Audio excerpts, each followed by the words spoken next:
When you look at COMEX inventories, at any given day, you can look at COMEX inventories, multiply it times the price of gold, and it's, in the grand scheme of things, it's not that much gold. And so in theory, at any moment in time over the last 10, 20, 30 years, any medium-sized hedge fund who are very profit motivated could have showed up at COMEX and said, I'm going to buy all these gold futures, I'm going to demand physical gold delivery, I'm going to break it, and we're going to create this super spike in gold, and I'm going to get rich. And yet none of them ever did. And my point here is that gold is a political metal. You don't just get to be a private market player, show up and squeeze gold for all the reasons we just discussed. It's a lot more than just some, pet rock commodity trading thing. It is still a systemically important asset. There have been stories saying that. There have been discussions around how long it took Germany to get their gold back. What I seem to recall is Germany did get all their gold back. It took a long time. Which could mean, something as simple as, or not innocent as typical government inefficiency. And it could be as not innocuous or not innocent as they didn't have it. They had to go out and buy it before they returned it. So I don't know. Venezuela, absolutely it wasn't the U.S. that did that. It was the Bank of England, seized their gold under political auspices. Obviously, you've seen Russian FX reserves get seized by Europe at the behest of America. Belgium. So, yeah, there's there is precedent for that kind of thing, and those types of actions, even not vis-a-vis gold, seem to be accelerating, not decelerating in today's world. You saw a gentle decline in gold LBMA volumes around the city. If I'm going from memory, earlier this year, last year.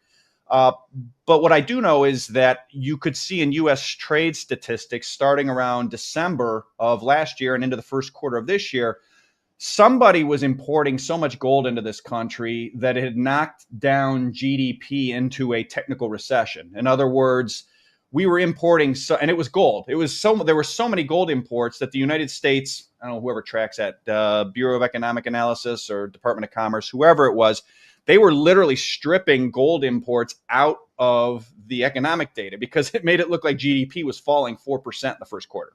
And when you do the math, again, I'm going from memory here, but I want to say it was like $500 billion in annual, $500 billion at an annualized rate of gold imports. So it was a lot. So somebody was bringing gold, a lot of gold, into the United States from somewhere. We don't know who it is?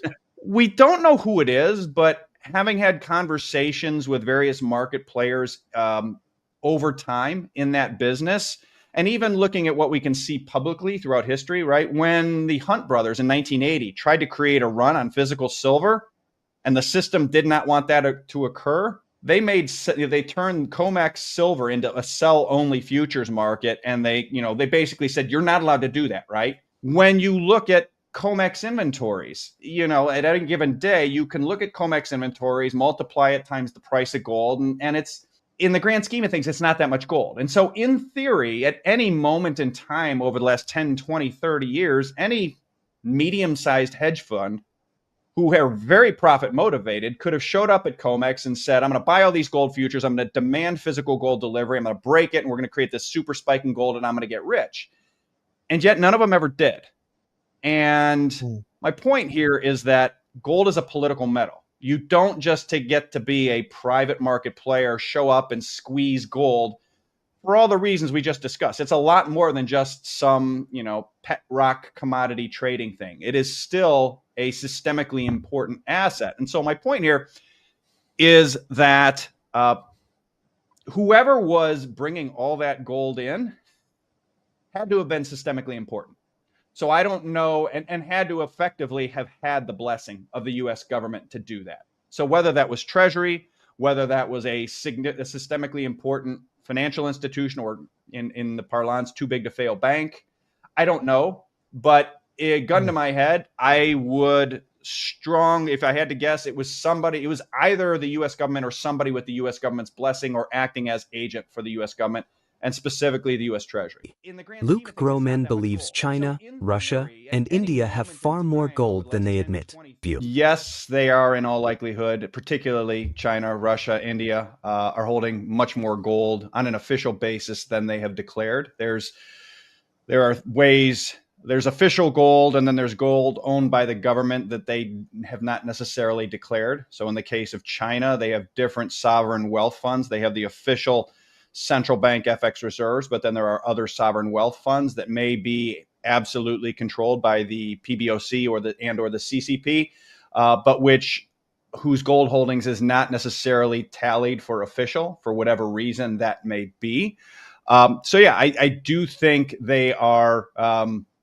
Those numbers don't exactly make sense. It is a relatively opaque market. Why are they buying it? They are buying gold for two reasons, two primary reasons. China in particular, but others as well. The first is that it has become very apparent to, I think, everybody around the world, most everyone around the world, certainly at that level, that over the last 5 to 10 years, the only way the US and the West more broadly can afford to sustain their debt levels is by having negative real interest rates. In other words, having the rate of inflation, nominal growth higher than the interest rate on the bonds. And so if you are a creditor of the United States, storing the wealth of your country in bonds whose rate of inflation is below, or whose rate of interest, is below the rate of inflation, that amounts to effectively a slow expropriation of your nation's wealth by the Americans. And that's not acceptable to any number of other countries. And so the way you combat that is you own gold. Gold preserves your purchasing power over time.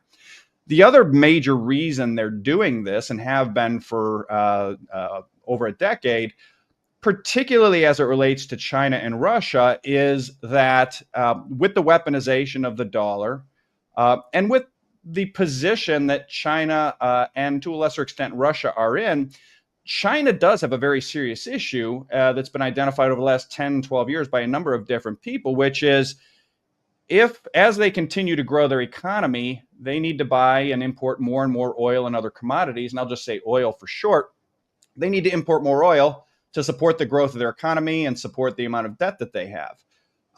The challenge for China is that China has a finite number of dollars in their FX reserves, and oil, up until a few years back, was only priced in dollars. And so as China was facing a situation about 10, 12 years ago where they were looking forward to say, okay, well, we need to keep growing in order to, sustain our debt and maintain political legitimacy in China.